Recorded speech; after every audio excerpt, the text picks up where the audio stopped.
بسم اللہ الرحمن الرحیم۔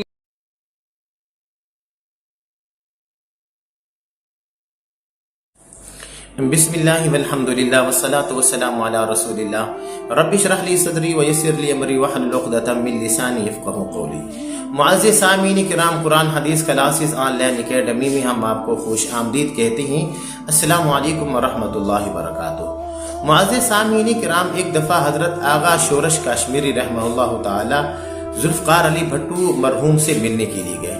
اور ان دونوں کے آپس میں کافی گہرے تعلقات تھے۔ تو مرحوم بھٹو نے کہا کاشمیری کو کہ میرا بیٹا اور میری بیٹی آکسفورڈ یونیورسٹی میں پڑھتی ہیں اور ان کو اچھا حکومت وظیفہ بھی دے رہی ہے، تو آپ بھی اپنے بیٹے اور بیٹی کو آکسفورڈ یونیورسٹی میں داخل کروا دیں۔ تو اس پر حضرت کاشمیری رحمہ اللہ تعالیٰ نے فرمایا کہ دیکھیے بھٹو صاحب، میں مغربی تہذیب کا آدمی ہوں اور مشرقی تہذیب کے اندر اپنی اولاد کو دھکیل کے ان کا مستقبل میں تاریک نہیں کرنا چاہتا۔ تو اس پر پھر بھٹو نے کہا کہ شادمان کالونی لاہور کے اندر 2 پلاٹ پڑے ہوئے ہیں، تو آپ وہ پلاٹ حکومتی ریٹ پر ہم سے وہ خرید لیں، تو بعد کے اندر ان میں سے ایک پلاٹ بیچ کے آپ اپنے لیے ایک اچھا سا گھر بنا لیں۔ تو اس پر حضرت کاشمیری رحمہ اللہ تعالیٰ فرمانے لگے، دیکھیے بھٹو صاحب، میں سادہ مکان میں رہنے والا ہوں اور مجھے بلند و بالا عمارتوں کی ضرورت نہیں ہے، لہٰذا آپ وہاں سے اٹھ کے اپنے گھر آ گئے۔ تو جس وقت حضرت کاشمیری اپنے گھر رہے اور اپنی بیٹی کو ساری حقیقت حال بتلائی،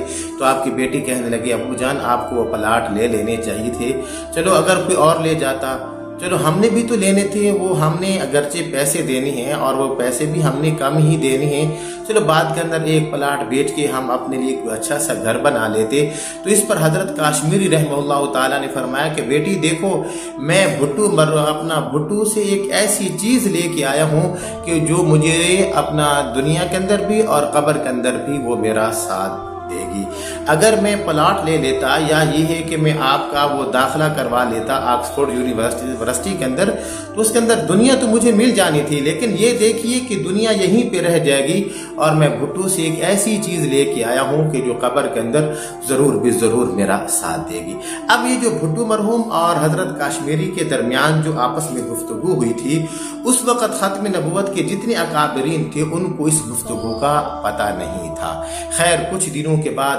حضرت کاشمیری رحمہ اللہ تعالی جو ہے وہ بیمار ہوئے، اور پھر اسی بیماری کے عالم کے اندر آپ کا انتقال ہو گیا۔ تو جب جنازے کا ٹائم آیا تو اکابرین ختم نبوت سارے جنازے کے اندر ہے، جس کے اندر حضرت مفتی محمود ہو گئے، مولانا غلام غوث ہزاروی ہو گئے، اور مصطفیٰ کھر ہو گیا، اور کوثر نیازی، اور اس وقت کے جتنے بڑے وہ سیاسی رہنما تھے سارے کے سارے جنازے کے اندر آئے، لیکن ذوالفقار علی بھٹو وہ جنازے کے اندر نہیں آئے۔ تو لوگوں کے اندر کافی وہ تشویش پائے گی کہ ان دونوں کے تو آپس میں تعلقات تھے اور بھٹو کو تو آنا چاہیے تھا، لیکن وہ کیوں نہیں آئے۔ خیر، پھر دوسرے دن جو ذوالفقار علی بھٹو وہ 5 دن کے ویزے پہ اپنا وزٹ پہ وہ چائنا چلے گئے، اور جب 5 دن اپنا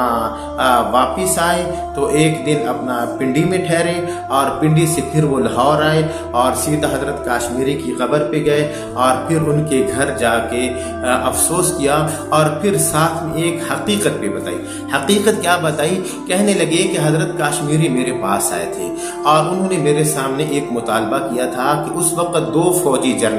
ان میں سے ایک عبدالعلی اور دوسرا چودھری ظفر علی، یہ 2 قادیانی ہیں، اور اس وقت یہ فوج کے جو اچھی پوسٹ ہیں وہ اس کے اوپر یہ بیٹھے ہوئے ہیں، تو آپ ان کو کسی طریقے سے ہٹائیں، کیونکہ جو ہمارا پاکستان ہے وہ قادیانیوں کا متحمل نہیں ہو سکتا۔ تو اس پر میں نے ان کو کہا تھا کہ آپ یہ مطالبہ رہنے دیں، اور میں آپ کے سامنے 2 مطالبات رکھتا ہوں۔ ایک تو یہ ہے کہ آپ اپنے بیٹے اور بیٹی کو آکسفورڈ یونیورسٹی میں داخل کروا دیں، یا یہ ہے کہ شادمان کالونی کے اندر آپ مجھ سے 2 پلاٹ لے لیں۔ اس پر حضرت کاشمیری نے کہا تھا مجھے آکسفورڈ یونیورسٹی کی بھی ضرورت نہیں ہے، اور مجھے اپنا جو ہے وہ شادمان کالونی پلاٹ کے اندر بھی مجھے پلاٹ کی ضرورت نہیں ہے، بلکہ میں یہ چاہتا ہوں کہ یہ جو 2 قادیانی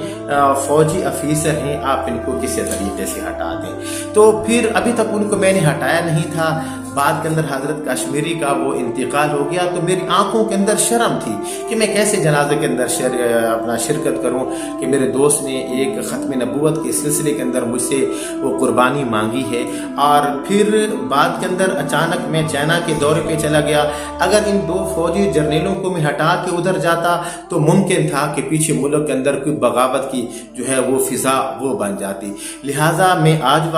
کل واپس آیا ہوں، اور آتے ہی ان دونوں فوجی جرنیلوں کو میں نے اپنا ان کی نوکری جو ہے وہ ختم کروائی ہے، اور آج 5 بجے کی جو شام کی خبریں ہیں اس کے اندر آپ کو وہ پٹی مل جائے گی کہ یہ جو 2 فوجی جرنیل جو کہ قادیانی تھے ان کو ہم نے ہمیشہ کے لیے وہ عہدے سے ہٹا دیے ہیں۔ اللہ اکبر۔ تو معزز سامعین کرام یاد رکھیے اس دور کے اندر بھی ختم نبوت کی جو حفاظت کرنا اور کام کرنا ہماری ذمہ داری تھی۔ اس وقت بھی قادیانی متحرک تھے، لیکن بنسبت اس وقت کے آج کے جو قادیانی ہیں یقین جانیے انتہائی متحرک